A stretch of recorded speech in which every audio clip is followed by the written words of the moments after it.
৪ নং ওয়ার্ডের সাবেক কাউন্সিলর সুহেল আমিনের চাচা কুদ্দুস আলীর ইন্তেকাল।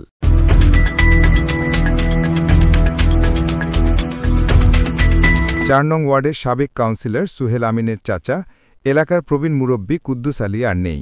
বার্ধক্যজনিত কারণে আজ বৃহস্পতিবার ২ অক্টোবর সকালে তিনি নিজ বাসভবনে শেষ নিঃশ্বাস ত্যাগ করেন। ইন্না লিল্লাহি ওয়া ইন্না ইলাইহি রাজিউন।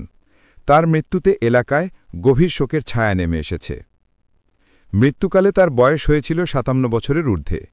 তিনি স্ত্রী, ২ পুত্র ও ৩ কন্যা সন্তান সহ অসংখ্য গুণগ্রাহী রেখে গিয়েছেন। মরহুম কুদ্দুস আলী ছিলেন এলাকায় অত্যন্ত সম্মানিত ও সজ্জন ব্যক্তি।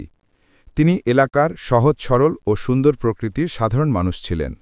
সাবেক কাউন্সিলর সুহেল আমিন তার চাচার মৃত্যুতে গভীর শোক প্রকাশ করেছেন এবং সকলের কাছে তার রুহের মাগফিরাত কামনা করেছেন।